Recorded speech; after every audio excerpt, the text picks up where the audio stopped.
სახელითა მამისათა და ძისათა და სულისაწმინდისათა. გახსოვთ უფალი, რომელიც ყველასთვის მოვიდა გეციმანის ბაღში, ერთ ადგილას ესეთ რამეს ამბობს, რომ მათთვის, ანუ თავისი მიმდევრებისთვის, მოწაფეებისთვის, ანუ ქრისტიანებისათვის, მათთვის გევედრები და არა ყველასთვის, ერთ ადგილას ესეთ რამეს ამბობს. და კიდევ სხვა მრავალი ადგილია ისეთი, სადაც ჩანს, რომ განსაკუთრებულ მდგომარეობაში ვიმყოფებით, რომელიც ჯერ არის პასუხისგებლობა და მხოლოდ მერე პრივილეგია. თუ პასუხისგებლობა არ უსწრებს პრივილეგიას, ეს განსაკუთრებულობა ჩვენი საპნის ბუშტივით ჩაიფუშება. ჩვენ ღვთისშვილებად ვიწოდებით და ეს არ არის უბრალოდ რაღაც მეტაფორა ან სიტყვა, რაღაცა პოეტურად წარმოთქმული.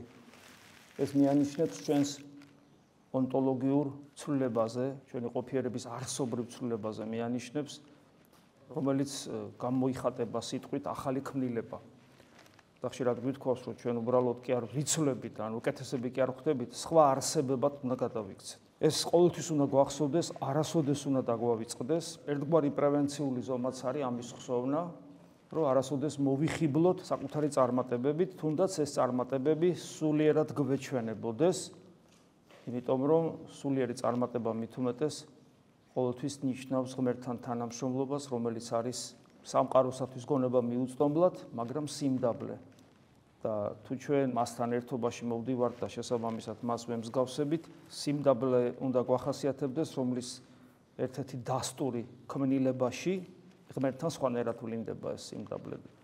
ჩვენთან ქმნილებაში ეს არის, რაც 9 ნეტარების პირველ ნეტარებაში გვესმის, ნეტარიყვნენ გლახაკნის სულითა, რამე თუ მათი არ სასუფეველი ცათა. ერთის ხრივ თითქოს ჩვენ ჩვეულებრივ ადამიანებად ვაგრძელებთ ყოფიერებას, მაგრამ ეს განსაკუთრებულობა ვლინდება ორი მიმართულებით.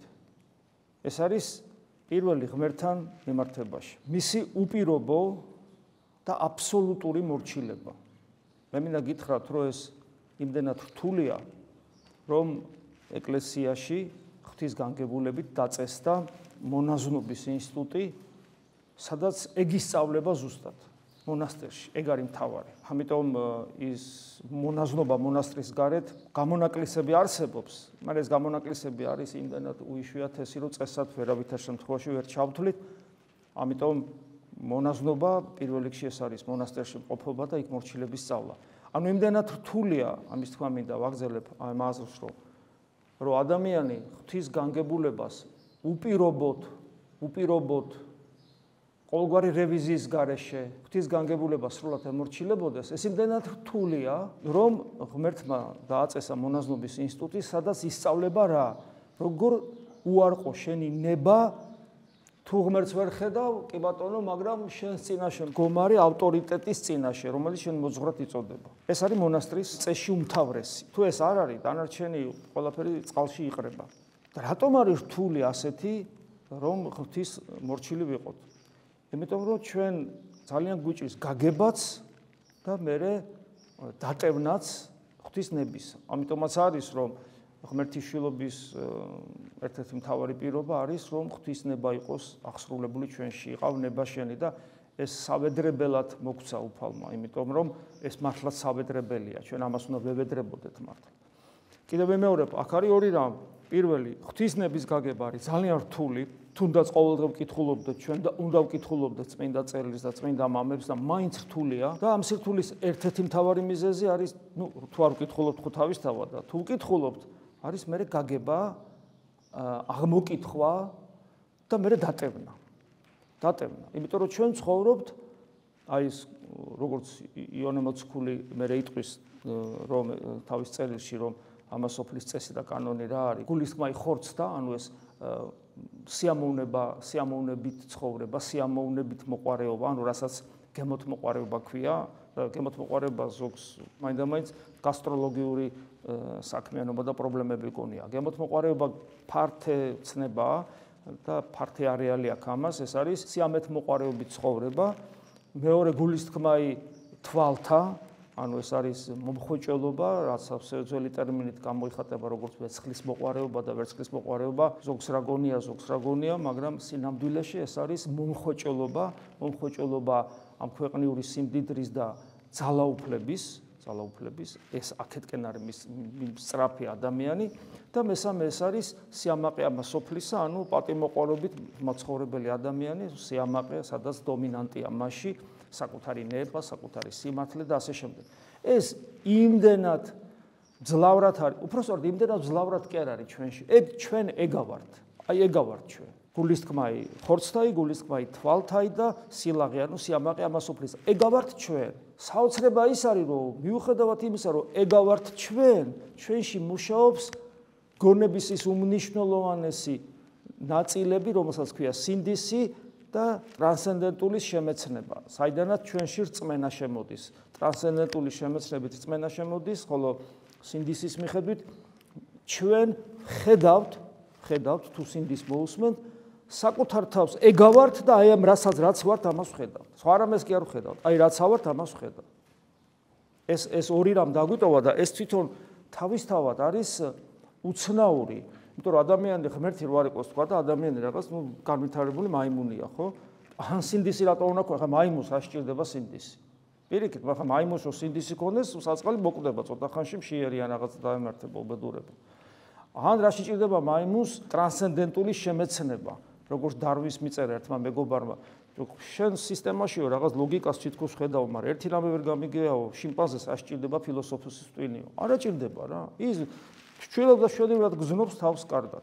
და ეს ორი რამ ადამიანში რაც ძევს, ეს უკვე მიანიშნებს იმაზე, რომ ადამიანი მარტო რაღაც ბიოლოგიური წარმონაქმნი არ არის, მაშინ რაღაც უცნაური რაღაცა ხდება. რაც ჩადებული ადამიანში იწვევს თუ ადამიანი შესაბამის ყურადღებას მიაქცევს ამ ყოველივეს, ანუ სინდის, ანუ ზნეობრივ კანონს მასში ჩადებულს და ტრანსცენდენტული შემეცნებას და თუ განვაზოგავებთ მოაზროვნეობას, ეწყება შიგნით კონფლიქტი. თავისთავთან ეწყება ეს კონფლიქტი პირველ რიგში ადამიანს. და თუ ეს კონფლიქტი ადამიანს დაეწყო თავის თავში და მე ღმერთი ეხმარება. კონფლიქტი შეიძლება იყოს, მაგრამ სუსტი და მე ეხმარება განსაცდელებით. ან ავად გახდება, ან ვიღაცა ავად გაუხდება, ან პრობლემები შეექმნება და აი ეს ლაღი ცხოვრება უცებ თავზე ემხობა და იწყებს მე ფართხალს, აქედან გამოსავალი უნდა. და შველას ითხოვს და ამ დროს თუ ამას შველას რო ითხოვს, ამასთან ერთად აი ის იმ ინსტრუმენტებზე მეტნაკლებად იმ ინსტრუმენტებთან მწყრალად თუ არ არის და ცოტათი უმეგობრია ცხოვრებაში სინდისთან და შემეცნებასთან, აი მაშინ უკვე იქ ადგილი ჩნდება ღმერთისთვის, რომ ისე შეეხოს მის გულს, რომ მასზე არ იძალადოს. ფაქიზად შეეხოს მის გულს, რომ მასზე არ იძალადოს. რომ არ ჯერ კიდე განუვითარებელი თავისუფლება ძირშივე არ დაასამაროს. აი იქვე ოდნავ შეხებას აკეთებს და თუ ამ შეხებაზე აქვს რეაქცია ადამიანს, ესე იგი ადამიანის სული ცოცხალია, აი როგორც ადრეს გითხარით, ხო? თვალებში რო ჩაანათებენ და თუ გუგები მოძრაობს, ესე იგი ადამიანში რაღაც სიცოცხლის ნატამალი არის. რაღაც აი ესეთი. შემოდის მე რწმენა, ქრისტეს ღმერთობის წმენა, მე უკვე გულისხმობ ჭეშმარიტ განვითარებას ადამიანის სულიერი ცხოვრებისა, ქრისტეს ღმერთობის წმენა შემოდის. რა თქმა უნდა, ქრისტეს ღმერთობის რწმენა დგება გამოცდის წინაშე, აი ადამიანი აღიარებს ქრისტეს ღმერთობას და ეკლესიას არ აღიარებს. ეხლა ეს რაღაც რას შევადარო, ეხლა ძალიან შორს წაგვიყვანს ეს შედარებები, თორე ეს ისეთი სისულელია. ეს იმდენად კავშირში, როგორ შეიძლება ქრისტეს აღიარებდე და მის მიერ დაარსებულ ეკლესიას არ აღიარებდე. და თუ ვერ ცნობ, რომ მის მიერ დაარსებული ეკლესია სად არის, ესეც შენი პრობლემაა, იმიტომ რომ შენ აზროვნების უნარი, იმიტომ კი არ მოგეცა, რომ ესე იგი ერთი ქუჩა მეორისგან გაარჩიო და ხორცი კარტოფილისგან. მაგას ცხოველიც აკეთებს, ძაღლიც აკეთებს და შენზე უკეთესათას. არამედ ეს მოგეცა, იმიტომ რომ სწორედ ის გაარჩიო, რომ ღმერთმა რა თქვა ეს გაიგო. ამიტომ მოგეცა მოაზროვნების უნარი.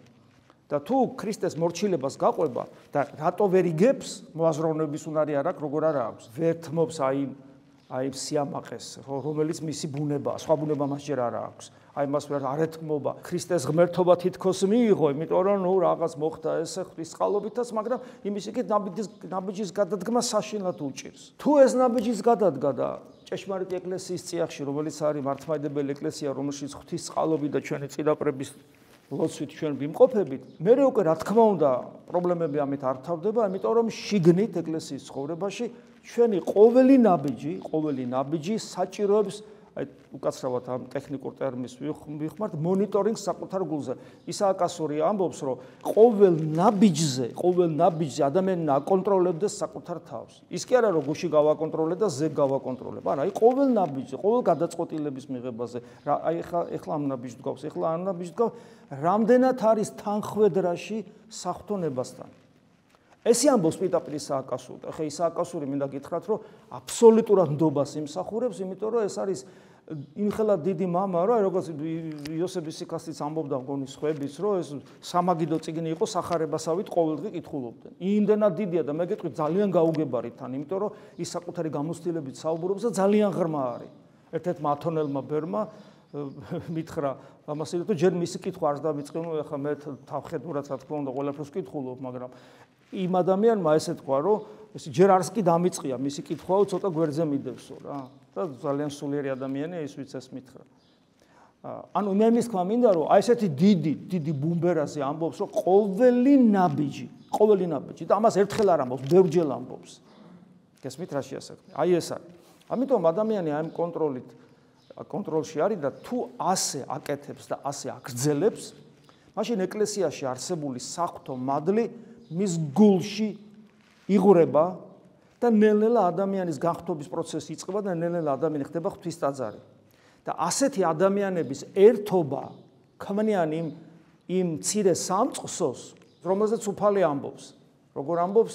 ბევრ ამას ამბობს, მაგრამ ერთ-ერთ სიტყვაში ესე ამბობს, იმით გიცნობენ, რომ ჩემები ხართ, რომ თუ გეყვარებათ ერთმანეთი. წამოვიდა უკვე მეორე მხარე ჩვენი სულიერი ცხოვრებისა. პირველი რაც იყო, ეს ღმერთთან ურთიერთობა, ღმერთის შემეცნება, ღვთისნების გაგება და გაცნობა და შესაბამისად მათი ცხოვრებაში გატარება და მეორე რითაც გვიცნობენ, რომ ქრისტესნი ვართ, მეორე ეს არის ჩვენი ერთმანეთსადმი დამოკიდებულება. თუ გვეყვარება ერთმანეთი. მაგრამ ერთმანეთისადმი სიყვარული ეს არ არის ჯერ კიდევ ჩვენი ქრისტიანობისადმი კუთვნილების ბოლო, ესე იგი მანიშნებელი. იმიტომ რომ თუ ჩვენ ერთმანეთი გვეყვარება, რისგანაც მინდა გითხრათ, უბრალოდ ძალიან შორსა ვართ. პირველიდანაც შორსა ვართ ღმერთის ღვთისნების გაგება და აღსრულება. მეორედანაც შორსა ვართ. მაგრამ თუ პირველი შევასრულე და მეორეც არის მესამე კიდე ნიშანი, რომელიც აუცილებლად უნდა შესრულდეს ჩვენში, რაც გულისხმობს კიდევ უფრო რთულ რამეს, რომ გვიყვარდეს არა მარტო ერთმანეთი, არამედ ყველა, აბსოლუტურად ყველა. სულ ყველა კაცო, აი სულ ყველა უნდა გვიყვარდეს. ეს არის ერთ-ერთი მთავარი ნიშანი ქრისტიანის. ეხლა ეს რას ნიშნავს? სიყვარული ცალკე თემაა, მაგრამ მე უბრალოდ ვამბობ, რომ აი ეს მესამე საფეხური არის იმდენად მნიშვნელოვანი და იმდენად და ერთ-ერთი ყველაზე გაუგებარი შორს მყოფი, ნეიტრალურში მყოფი ადამიანისათვის. ხო, კაი, თუ ღმერთი არსებობს, კი ბატონო, უნდა გიყვარდეთ და მას უჯერებდეთ. კი ბატონო, თუ რამდენიმე კაცი ხართ, ვისაც თქვენი ღმერთის აღჯერათ, ერთმანეთის კი ბატონო გიყვარდეთ. მაგრამ ის რომ მტერი, მოძულე და მაჭიროებელიც გიყვარდეს, ეს აბსოლუტურად გაუგებარია. რატომ არის გაუგებარი? იმიტომ რომ თუ პირველი და მეორე მეტნაკლებად ემსახურება იმას, რომ ვინც არის იქ იმ მდგომარეობაში ბედნიერი იყოს, კარგად იყოს და ღმერთი რადგან არის ღმერთთან იყოს და ერთმანეთთანაც კონფლიქტი არ ქონდეს როგორც ერთი ოჯახის წევრებს, აი ეს მესამე შემთხვევა, რომ მტერიც უნდა გიყვარდეს და მოძულე და მაჭიროებელი და ასე შემდეგ, ურწმუნო ადამიანისათვის, რომლისათვისაც მხოლოდ ერთი სიცოცხლე და ერთი ყოფიერება არსებობს, ეგზისტენციალური საფრთხის მატარებელია. მტერი თუ მიყვარდეს და ესე იგი მოძულეს თუ თავი დაუხარე და ესე ხო გადამიარეს და მომკლავენ და კარგი თავი დავანებოთ ურწმუნოებს, მაგრამ ეკლესიის წიაღში მყოფ ადამიანებს იგივე გვჭირს. ღვთისნებას გაურბივართ და არ გამოვიძიებთ და შექვეცნობიერად გაურბივართ, ერთმანეთის სიყვარული არ ძალგვიც, ხოლო მტრის სიყვარული ეს თემა დახურული გვაქვს. წმინდანი ხო არა ვარ? წმინდანი ხო არა ვარ? ეს თემა დახურულია. ეხლა მე რაზეც გესაუბრებით, ხო, ხარიდან ხო არ არის? აი წმინდა წერილიდან არის და აი წმინდა წერილიდან რამდენიმე მუხლი რას დღეს ესეთი რასაც ეხლა მე გესაუბრებით, ყველაფერი წმინდა წერილიდან არის და უამრავი დასტური და 2000 წლოვანი ეკლესიის ისტორია და თავად განკაცებული ღმერთის ცხოვრება დედამიწაზე ამაზე მეტყველებს. მაგრამ ხო, კიდევ ერთი ნიუანსი. თუ რომელიმე მათგანი ცალკე არსებობს, აი ერთმანეთის სიყვარული, ან მაგალითად ღმერთის სიყვარული, მარტო ღმერთის სიყვარული და ღვთისნება. ან მარტო ერთმანეთის სიყვარული, ან მარტო მტრის სიყვარული, ისე რომ ჭეშმარიტი ღმერთისთან კავშირი და სიყვარული არ არის და ერთმანეთთან სიყვარული. ანუ თუ რაღაცა ცალკე არსებობს, ეს არის უკვე სერიოზული პრობლემა. თითქოს ეს რაღაცა მოგლეჯილია რაღაცა კონტექსტიდან. ეს ყველაფერი ერთიანობაში უნდა განიხილებოდეს. და აი წმინდა წერილის დღევანდელი საკითხავი, მარტო დღევანდელი საკითხავის ისიც რაღაც ნაწილი ამ ყველაფერს უბრალოდ ადასტურებს. ეს მათეს სახარების მეხუთე თავია. აი როგორ ამბობს უფალი, გესმა რამე თუ თქმულ არ შეიყვარო მოყვასი შენი და მოიძულო მტერი შენი. ეს იყო ძველი აღთქმის რელიგიური რეკომენდაცია, მცნება, რომელიც ძალიან ლოგიკურიც იყო, ნორმალურიც იყო. აბა რელიგიაში როგორ უნდა იყოს? აბა თავს ხوار მოიკლავ. ხო კიდევ ვიმეორებ, ეგზისტენციალურ საფრთხეს ვერ შევქმნი, ვერც საკუთარ თავს, ვერც მოყვას, ვერავის, ხო? და ამიტომ მნიშვნელოვანია, რომ მოყვასი გიყვარდეს და მტერი მოიძულო. და ეს მე რასაც უფალი და მთელი ისტორია ძველი აღთქმისა, ხო? აი ასე ვითარდება, იმიტომ რომ მათთვის შეუძლებელი იყო. ისინი სხვანაირად უბრალოდ ამას ვერც გაიგებდნენ, ვერც დაიტევდნენ და მათი დამტევნელობის შესაბამისად ნელ-ნელა უფალი ეცხადება. ზოგი ფიქრობს, რომ კაცო თავიდანვე ეთქვა, რომ არ მოკლა და პირიქით იქ წარმართები ყვდებიან რაღაც ამათი ხელით და იქ ღმერთის კურთხევა ჩანს და ეგ როგორ არის ახლა კიდე ღრმა თემა ამაზე აღარ ვისაუბრებთ, მაგრამ მეორე მომენტია აქ, რომ როდესაც წარმართს თქვა საულმა ვიღაც წარმართები არ მოკლა და ამისათვის დაისაჯა, ხო? იქ აქაბია მეფე, რომელმაც იგივე გააკეთა. საქმე რაშია, რომ როცა ვიღაცა არ კლავს წარმართს, იმიტომ კი არ კლავს, თქვა აი საულის შემთხვევა და სხვა მაგალითებია, რომ ესე იგი კეთილშობილებას ავლენს, არამედ იქ რაღაც პრაგმატული მოსაზრებით აკეთებს ამას. ეხ ცალკე თემა ამას არ ჩავღმავდებით, მაშინდელი ადამიანი უკაცრავად და ბიბლიაში რომ ცნება წერია, რომ საკუთარ დედასთან არ დაწვეო, აი ეგ წერია, ეს არის კანონი. აკრძალული იყო. ეს რას ნიშნავს? აი იურისტი თუ ვინმეა, ხო? რაში კანონის არსებობა რას ნიშნავს? ესე იგი ფაქტები ხდებოდა. წარმოიდგინე რა დღეში იყო მაშინდელი საზოგადოება, რომ მოსეს პირით ღმერთმა ეს კანონი გაახმოვანა და ბიბლიაში წერია, რომ ეს არ გააკეთო. ეხლა ასეთ ცნობიერების ხონე ხალხს რაზე უნდა ელაპარაკო? ქრისტიანული იდეალები შეიძლება მიაწოდო, რისი გამგებნი არის? ქრისტიანულ კულტურაში გამობრძმედილი ვარ და ვერ ვიგებ. ამიტომაც ეს ყველაფერი ახალ აღთქმის პერიოდში დაიწყო და ნელა, ნუ რა ვიცი, ქრისტიანული ცივილიზაცია შეიქმნა და ახლა ყველაფერი ტრიალდება და უკუღმა ვითარდება და დეგრადირება მიდის კატასტროფულად სოფლიოსი. და ეს რა თქმა უნდა თავის შედეგებს გამოიღებს, ალბათ ჩვენც ყველანი ვიხილავთ ამას. ასეა თუ ისეა უფალი გვასწავლის ესე, რომ გესმა რომ შეიყვარო მოყვასი შენი და მოიძულო მტერი, ხოლო მე გეტყვით თქვენ, გიყვარდეთ მტერნი თქვენი და აკურთხევდით მაწყევართა თქვენთა და კეთილსა უყოფდით მოძულეთა თქვენთა და ულოცებდით მათ, რომელი გძლავრობენ თქვენ და გდევნიან თქვენ. ადამიანი სანამ ასეთ ცნებას შინაგანად ემიჯნება და პატიოსნად როცა აღიარებს, მაშინაც კი რომ პატიოსნად როცა აღიარებს, არა მე ამას ვერ გავაკეთებ, ეს ნიშნავს, რომ ჯერ ჩვენში ახალი აღთქმის მოქალაქე ვერ მომწიფებულა, ჯერ ჩვენში აი ეს განხთობის პროცესი არ დაწყებულა. პატიოსნად თუ აღიარებთ, კიდე არ აგვიჭირს და უფალო მე ეს არ შემილია ამის გაკეთება. მაგრამ სინანული მაინც უნდა გქონდეს, რომ ამის გაკეთება არ შეგვიძლია, იმიტომ რომ ამის გარეშე ქრისტიანობა არ არსებობს. რატო ითხოვს ამას უფალი? იმიტომ ითხოვს, რომ ჩვენ ღვთის ხატნი და მსგავსი ვართ. და ერთადერთი ობიექტური სინამდვილე არის ღმერთი და მისი ხატი და მსგავსი ვართ. და ჩვენ თუ გვინდა ცხონება, ერთადერთ ობიექტურ სინამდვილეში უნდა გადავსახლდეთ, ის არის ღმერთია სასუფეველი, მაგრამ ეს შეუძლებელი ექნება თუ მისი მსგავსნი არ ვიქნებით. და აი ღმერთი არის ეგეთი. ანუ ყოფიერების საწყისი, ყოფიერების სათავე არის ესეთი. აქვე განმარტავს, ესე იგი ესე უნდა მოიქცეთ, რათა იყვნეთ თქვენ შვილ მამისა თქვენისა ზეცათა ისა. ხო, აი მამაუჩვენოს ხო ამბობ, მამაუჩვენო. რატო არის ღვთელი რომ ამბობს კადნიერებისათვის შენდობას ითხოვს, სანამ მამაუჩვენოს ვიტყოდეთ გარდასახვის წვინის გარდასახვის მერე კადნიერებად თვლი, რომ ხმე შენ მამა უნდა დაგიძახო და შენდობას გთხოვ. ღვთელი ამ სიტყვას ამბობს და მერე მამაუჩვენოს ამბობს, იმიტომ რომ მე არ შევესაბამები ამას, ამ მდგომარ მე არ შევესაბამები ღვთისშვილობას და აი უბრალოდ როყიოთ ვიძახი. მაგრამ შენი მორჩილების გამო შენ რომ მითხარი, ასე გითხარიო, ასე გეუნები, იმიტომ რომ მე ჩემში ამ ძალას საერთოდ ვერ ვხედავ, მაგრამ აი ამბობ და მე უნდა ვეცადოთ და ასე შემდეგ. და მე განგვიმარტავს უფალი. მზესადრის მზე მისი აღმოვალს ბოროტთა ზედა და კეთილთა და წვიმს მართალთა ზედა და ცრუთა სამყარო ხო შექმნილია ისე რომ სამყაროს თუ წაიკითხავ ღმერთს დაინახავ ხო ღვთაებრივ სათნოებებს განჭრეთ სამყაროში ადამიანი რომ მეუღლეს ღალატობს ხო ეტყვი რომ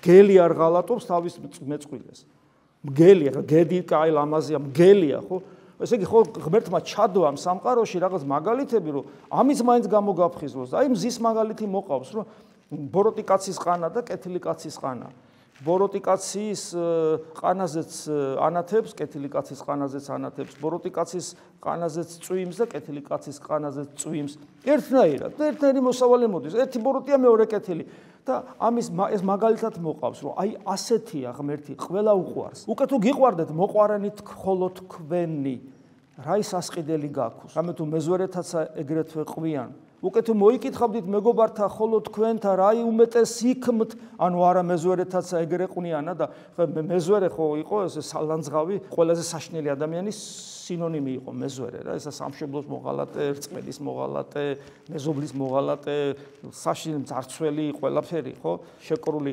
თქვათ ოკუპანტებთან და ნუ ყველაზე ესეთი იმათ გასაგებენაზე ალაპარაკება თორე აგე მეზვერე მათეს სახარება ეს და მათე მეზვერე იყო აგე ხო აი ეს მაგრამ რა ის მაგალითად მოყავს ეს მე მოაქეს მცნება რომელიც გონება მიუწვდომელია იმიტომ რომ საუბარია ყოფიერების შემოქმედზე გალაქტიკების შემოქმედ ღმერთზე და აი რომელსაც ჩვენ ჯერ მამაო თქვენი გეუბნება და აქ წერია იყვენით თქვენ სრულ ანუ სრულყოფილ მითერცა მამაი თქვენი ზეცათაი სრულარს ეხლა ეს ხო ცნებაა და ეს ხო ნიშნავს იმას რომ აი ამ ცნებას ვერსად ვერ გავექცევით და თუ აქეთკენ არ დავიძარით ნახე მე ვარ გზა ნიშნავს რომ დინამიკაზე უნდა ვიდგოთ დინამიკა უნდა იყოს ხო ქრისტიანობს მე ვარ გზა თუ არ დავიძარი ამ მიმართულებით ღმერთის სრულყოფილი რომ არის და მისკენ მისი სრულყოფილებისაკენ უნდა ვისწრაფო ჩემი ცხონება არც დაწყებულა არა თუ ის რომ გარდავიცვლები ეგება რაღაცა მეშვებოს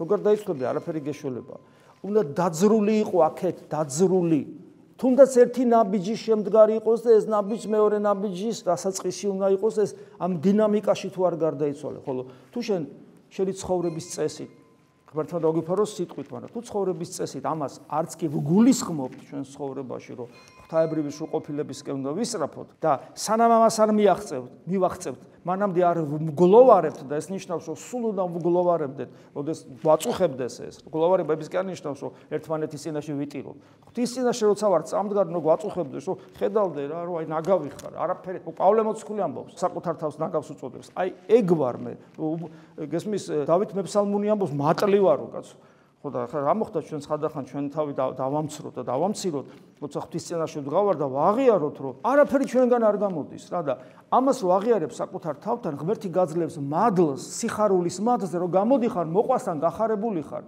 მოყვას გონია რომ შენ ჩაკეტილი რო ხარ იქაც გახარებული ხარ არა ხარ გახარებული იქ მგლოვარებ გარეთ რო გამოდიხარ გახარებული ხარ ხოლო თუ პირიქით გემართება მოყვასთან ტირი ხარ ვაი უი რამე და გაუბედურებული და დადიხარ ესე შენ რაღაც აღრეული გაქვს არა ეშმაკი დაქცილის ეს არ არის სულიერი ცხოვრება მოყვასთან უნდა გიხაროდეს და ამ სიხარულს ღმერთი გაძლევს ღმერთთან ურთიერთობაში უნდა მგლოვარებდე ამის მადლსაც ღმერთი გაძლევს ოღონდ შენ უნდა გახსნა გული და გქონდეს მზაობა ამისათვის და როცა ადამიანი ასე ცხოვრობს და არ ეგუება თავის უღმერთობას და იმას რომ არ არის ზეციური მამასავის სრულყოფილი მეცინება ვინ არის ხო ასეთი ადამიანი ცხონების გზაზე დგას და იმისათვის რომ ეს მოხდეს საჭიროა ჩვენი ერთობა არა დღევანდელი ქრისტიანების ამ მხოლოდ არამედ დაწყებული მოციქულებიდან ამიტომ რომაელთა მიმართ ეპისტოლეს დღევანდელი სიტყვები ძალიან დიდებულია ნახეთ როგორ ამბობს პავლე მოციქული რადგან გულით მწადია თქვენი ნახვა და მოდი ვთქვათ მარტო თავისიანების თუ უთხრა მაშინ მე ეს აღარ მექნებოდა დღეს საკითხავად სახარება ისა წირვაზე ეს ამას მეცმეუნება იქიდან მოყოლებული ისინი ლოცულობენ ჩვენთვის რადგან გულით მწადია თქვენი ნახვა რათა რატო გიწილადოთ სულიერი ნიჭი თქვენს განსამტკიცებლად ეს ნიჭი თავად ქრისტესგან მიიღო პავლე მოციქულმა ეცხადებოდა და ასწავლიდა ანუ ღმერთისგან მოღებული ნიჭი ხო მას სულს ეს ნიჭი გადმოგცეს გიწილადოთ ანუ კი არ მოგიყვეთ, ნიჭის თანამონაწილე გახადოთ, მადლი გადმოგცეთ. ეკლესია არის მადლის გარდამოცემის, ანუ საღვთო ენერგიის გარდამოცემის უწყვეტი ჯაჭვი, დაწყებული მოციქულებიდან. მოციქულებს უფალმა და მოყვება ეს. აი ეს გიწილადოთ სულიერი ნიჭი თქვენს განსამტკიცებლად. და აი აქ ამბობს რას? საინტერესოს, რომ ჩვენ კი განგვამტკიცებს და თვითონ რა ემართება? ანუ რაც იგივეა, აი თქვენ რომ განგამტკიცებთ საღვთო მადლს, ჩემში აინთო ეს სანთელი და ამ სანთელს თქვენს გულებში ვანთებ. თქვენს მომდევნო გულებში აანთებთ. და ამას რომ აგინთებთ ამ სანთელს, ხო? ეს იგივეა ჩემს სანუგეშებლად.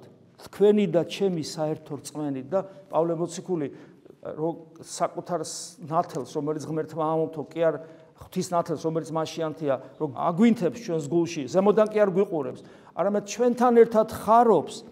მე ვიღებო ამით ნუგეშს, მე თვითონ. და თქვენი და ჩემი საერთო რწმენით და ჩვენი საერთო რწმენით ვხარობთ. აი ესეთი დამოკიდებულება აქვს ქრისტიანს ეკლესიისადმი, ეს არის ეკლესია.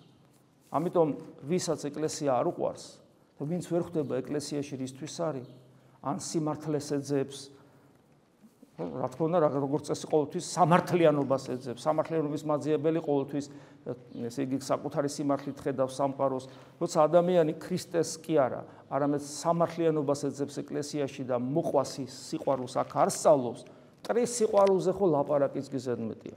ამიტომ ვიყოთ ერთგული შვილები ეკლესიისა, რომ ყველაფერი ის, რაც ჩვენ გვესმის და რასაც ჩვენ ეკლესია გვასწავლის, ის ჩვენში გაცოცხლება დაიწყოს და სულის ხსოვნების გზაზე დავდგეთ.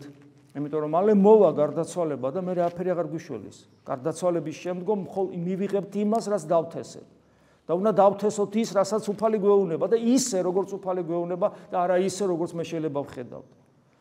ქრისტე შეგვეწიოს და მოგცეს ძალა, სიბრძნე, გონიერება, გულისხმის ყოფა, რომ ისე ვიცხოვროთ, როგორც მას გაუხარდება და როგორც ჩვენთვის ანუგეშებელი და მასხონებელი იქნება. ამინ. მადლი უფლისა ჩვენისა იესო ქრისტეს და სიყვარული ღვთისა და მამის და ზიარება სულისა წმინდისა იყოს თქვენ ყოველთა თანა. ამინ.